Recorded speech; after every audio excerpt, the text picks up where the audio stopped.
আলোচনার পর আজকের জুমার খুতবার বিষয়বস্তু পারিবারিক জীবন উপরে ধারাবাহিক কয়েক জুমা আলোচনা চলবে। ওয়ামা তাওফীকি ইল্লা বিল্লাহ আলাইহি তাওয়াক্কালতু ওয়া ইলাইহি উনীব। পূর্বে আমার আলোচনা ছিল জান্নাত এবং জাহান্নাম সংক্রান্ত। ব্যক্তিগত কাজের বিষয়ে গত ৩ জুমায় মসজিদে উপস্থিত হতে পারিনি। নির্দিষ্ট দায়িত্বশীল খুতবা প্রদান করেছেন বিভিন্ন বিষয়ের উপরে। মানুষ সৃষ্টির একটা শ্রেষ্ঠ সৃষ্টি। এই মানবকে সৃষ্টি করার যে লক্ষ্য এবং উদ্দেশ্য, অন্য সৃষ্টিকে সেই লক্ষ্যে এবং উদ্দেশ্যে সৃষ্টি করা হয়নি।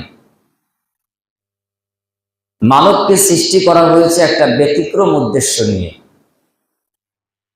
একটা প্রতিযোগিতার আসর, একটা কম্পিটিশন মানুষকে লক্ষ্য করে আল্লাহ সুবহানাহু ওয়া তাআলা নির্ধারণ করেছে। তো এই প্রতিযোগিতায় টিকে থাকার জন্য মানুষকে যে মেধা দিয়েছে, যে ব্রেন দিয়েছে, যে চিন্তা শক্তি দিয়েছে, এই মেধা বিকাশের জন্য আল্লাহ সুবহানাহু ওয়া তাআলা কিছু উপকরণ দিয়েছেন, ব্যবস্থা দিয়েছেন। এই মেধার যদি বিকাশ না ঘটে, তাহলে মানুষ আর অন্য প্রাণীর মধ্যে কোনো তফাৎ বা পার্থক্য সূচিত হয় না। এজন্য এই ধরাধামে সৃষ্টির মধ্যে মানব জাতির মেধা বিকাশের একমাত্র ব্যবস্থা আল্লাহ প্রদত্ত। মানুষের এই দেহ, এই বডি, এটা মূল্যহীন যদি তার মেধা শক্তি না থাকে, তার ব্রেন যদি কার্যকর না হয়, তার ব্রেন যদি দুর্বল হয়, তার ব্রেন যদি খারাপ হয়, তাহলে এই দেহ 150, 200, 250, 500 কেজি ওজন থেকেও তার কোনো মূল্য থাকে না। মানুষের কাছে সে একটা বোঝা। কারণ মানুষের এই দেহ অবয়ব সৃষ্টির পিছনে তার যে মূল শক্তি আল্লাহ দিয়েছেন সেটি হলো ব্রেন। এই মেধা শক্তিকে সে যদি কাজে লাগাতে পারে, তাহলে সে সফলতার দিকে অগ্রসর হতে সক্ষম। অন্যথায় সেই ব্যর্থ এবং সেই অসফল। ব্রেন এমন একটা সূক্ষ্ম জিনিস যে এক্ষুনি আপনার যেটা স্মরণে আছে, তার মানে আপনার ব্রেনটা ভালো আছে। আর এটা যদি আপনার এক্ষুনি স্মরণে না থাকে, তো আপনার ব্রেনটা খারাপ হয়ে গেছে। বয়স অনুপাতে মানুষের ব্রেন কমে বাড়ে। আবার আল্লাহ সুবহানাহু ওয়া তাআলা নির্দিষ্ট যে বিধান, সেই বিধান অনুযায়ী মানুষের এই মেধা শক্তি কমতে এবং বৃদ্ধি হতে থাকে। অন্য কোন সৃষ্টির মধ্যে এই চেতনা শৈলী প্রলক্ষিত নয়, কেবলমাত্র মানব। এই মনুষ্য জাতিকে আল্লাহ সুবহানাহু ওয়া তাআলা এই ব্যবস্থাপনা প্রদান করেছেন। এর জন্যই আদম আলাইহিস সালাতু ওয়াস সালামকে যখন আল্লাহ সুবহানাহু ওয়া তাআলা সৃষ্টি করেন, তো ফেরেশতাদের সামনে যে প্রতিযোগিতা হয়েছিল, যে পরীক্ষা হয়েছিল, সেই পরীক্ষায় এই মেধারই বিকাশ ঘটিয়েছিল। যা শুরু হয় আপনার ব্যক্তি থেকে, কিন্তু সেই মেধার বিকাশ 3টি পর্যায়ে যে মানুষের মধ্যে বিস্তৃতি লাভ করে। 1 হলো ব্যক্তি, 2 হলো পরিবার, 3 হচ্ছে সমাজ। এই 3টি পর্যায়ে যদি আপনার আমার মেধার বিস্তৃতি না ঘটে, বিকাশ না ঘটে, ব্যক্তি জীবনে মেধার বিরাট বিস্তৃতি আছে, এই মেধার সমাজের যেমন কোনো উপকার নেই, দেশের যেমন কোনো উপকার নেই, তদ্রূপ ভাবে দ্বীন ইসলামেরও এর কোনো প্রয়োজনীয়তা নেই। ব্যক্তি জীবনে মেধাবী ছিল। আমাদের নবী সাল্লাল্লাহু আলাইহি ওয়াসাল্লামের সময়কালের একজন নেতা, তার নাম আবু জাহাল। এই ইকরিমা বিন আবুল হেকাম এর কিন্তু মেধার শেষ ছিল না, জ্ঞানের অভাব ছিল না, কিন্তু তার মেধাকে সে ব্যক্তি জীবনে কুক্ষিগত করেছিল। চিরসত্যকে সে অনুধাবন করেও স্বীকৃতি দিতে কার্পণ্যতা করেছে। সমাজ ব্যবস্থায় সে চিরহক সত্যকে উপস্থাপনের মাধ্যমে বাস্তবায়ন করার চেষ্টা করেনি। তার জন্য তার লকব সম্পূর্ণভাবে উল্টে দেওয়া হলো আবু জাহাল, মূর্খের পিতা, মূর্খের জনক। ব্যক্তি জীবনে মেধা থেকেও অসফল একজন মানুষের দৃষ্টান্ত হলো আবু জাহাল। আর এই ব্যক্তি জীবনে মেধাবী হয়ে তার পরিবারে সেই মেধার বিকাশ ঘটেছে, সমাজে তার বাস্তবায়ন করেছেন। তার বাস্তব নিদর্শন হলো আবু বকর, ওমর, ওসমান, আলী রাদিয়াল্লাহু আনহুম আজমাইনগণ। অসংখ্য সাহাবিয়ান কেরাম, সালফে সালিহিন, ইমামগণ, নেতৃস্থানীয় ব্যক্তি, মুমিন মুত্তাকিগণ, তারা এই আদর্শে আদর্শিত হয়েছেন। মহান সত্তা আল্লাহ সুবহানাহু ওয়া তাআলা মানুষকে এই জন্য শুধু ব্যক্তি সত্তা দিয়ে প্রদান করেননি। মানুষকে আল্লাহ সুবহানাহু ওয়া তাআলা 5টি অধিকার দেওয়ার জন্য বাধ্যতামূলক বিধান দিয়েছেন। তার মধ্যে 1 নাম্বার হলো তার খাদ্যের অধিকার। পৃথিবীর যত মানুষ আছে, যত প্রাণী আছে, খাদ্য নামক অধিকার প্রত্যেকেরই প্রাপ্য।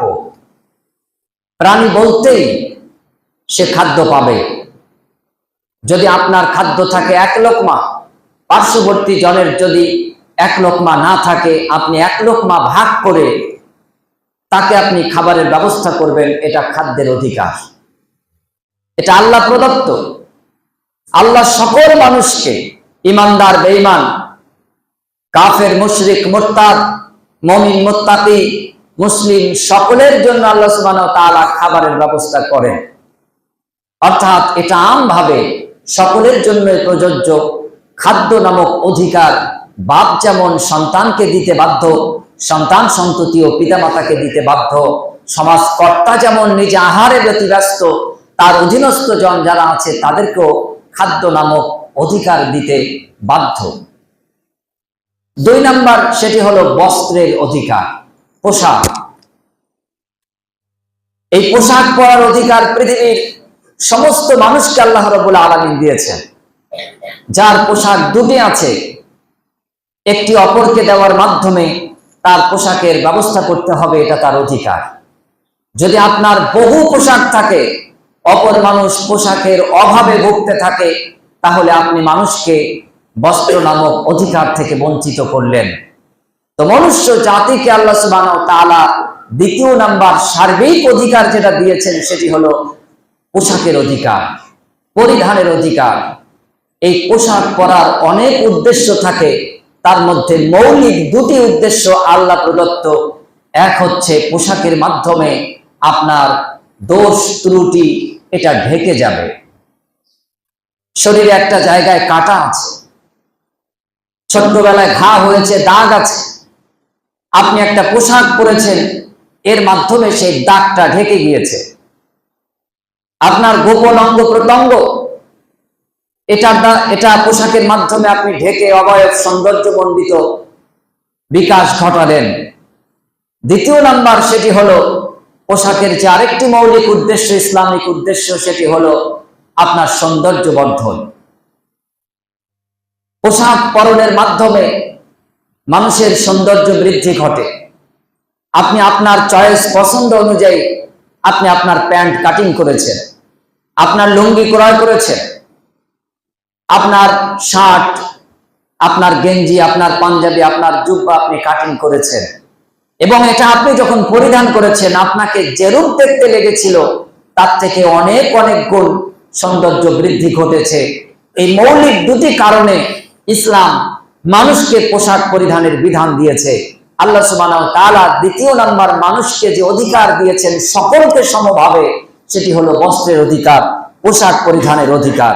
3 নাম্বার যে মৌলিক অধিকার মানুষকে আল্লাহ সুবহানাহু ওয়া তাআলা দিয়েছেন, শুধু মানুষ কেন, জিন এবং ইনসান সহ পৃথিবীর যত শ্রেণীকে আল্লাহ মেধা শক্তি দিয়েছে তাদেরকে তৃতীয় অধিকার প্রদান করেছে। তৃতীয় নাম্বার অধিকার হলো শিক্ষা নামক অধিকার। এই শিক্ষার অধিকার সকলেরই প্রাপ্য। যদি কোনো মানুষ হিসেবে তার সামর্থ্য অনুযায়ী অপর কোনো মানুষকে শিক্ষা থেকে বঞ্চিত করে, তাহলে সে যেন অপর একজন মানুষকে বা শ্রেণীকে তার মৌলিক অধিকার প্রাপ্য যেটা আল্লাহ প্রদত্ত সেখান থেকে তাকে সে বঞ্চিত করলো। অতএব 3 নাম্বার আল্লাহ প্রদত্ত অধিকারগুলির একটি অন্যতম অধিকার হচ্ছে শিক্ষা নামক অধিকার। 4 নাম্বার চিকিৎসার অধিকার। পৃথিবীর সকল প্রাণী বেঁচে থাকার অধিকার আছে। নির্দিষ্ট আয়ুষ্কাল পর্যন্ত, সময় পর্যন্ত তাকে এই পৃথিবীতে কাটাতে হবে। তার জন্য সে যখন রোগ অসুস্থতা অনুভব করবে তখন সে চিকিৎসা শাস্ত্র অনুযায়ী চিকিৎসা গ্রহণ করবেন। এই চিকিৎসার অধিকার পৃথিবীর সব মানুষকে আল্লাহ সুবহানাহু ওয়া তাআলা দিয়েছেন। একজন ডাক্তার মশাই তিনি যদি মনে করেন যে আমি ডাক্তার, আমি চিকিৎসা গ্রহণ করব, আর যিনি শিক্ষা থেকে বঞ্চিত তাকে আমি ট্রিটমেন্ট পরিষেবা দেব না, তাহলে সে যেন অপর মানুষকে আল্লাহ প্রদত্ত যে চিকিৎসা প্রাপ্য অধিকার এখান থেকে সে বঞ্চিত করলো। অতএব চিকিৎসা নামক অধিকার পৃথিবীর সব মানুষকে আল্লাহ সুবহানাহু ওয়া তাআলা দিয়েছেন। ইমানদার, বেঈমান, কাফের, মুসলিম সকলকে আল্লাহ সুবহানাহু ওয়া তাআলা এই অধিকার দিয়েছেন। এখান থেকে কেউ কাউকে বঞ্চিত করতে পারবে না। 5 বাসস্থান। মানুষ হিসেবে আপনি যেখানে থাকতে চান, বসবাস করতে চান, একটা সুন্দর সাবলীল পরিবেশ, এটা পৃথিবীতে প্রত্যেকটি মানুষকে আল্লাহ সুবহানাহু ওয়া তাআলা দিয়েছেন। যে গাছতলায় থেকে স্বাচ্ছন্দ্য বোধ করে তার ওটাই বাসস্থান। যে বাঁশতলায় বসবাস করে আনন্দ উৎফুল্লতা অনুভব করে তার জন্য ওটাই। যে একতলা, যে 4 তলা, 5 তলায় সামর্থ্য অনুযায়ী বৈধ জীবন যাপন করে, এটা তার বাসস্থান, প্রাপ্য অধিকার, এটা আল্লাহ প্রদত্ত। এই 5টি অধিকার পৃথিবীর সকল মানুষকে আল্লাহ সুবহানাহু ওয়া তাআলা সমানভাবে দিয়ে থাকেন। এর মধ্যে কোনো বৈপরীত্য, কোনো তারতম্য, কোনো তফাৎ, কোনো পার্থক্য, ঈমান কিংবা ঈমানহীন এই অবস্থায় আল্লাহ সুবহানাহু ওয়া তাআলা পবিত্র কোরআন এবং হাদিস দ্বারা প্রমাণিত নয় যে এর মধ্যে কোনো তারতম্য পার্থক্য করেছে।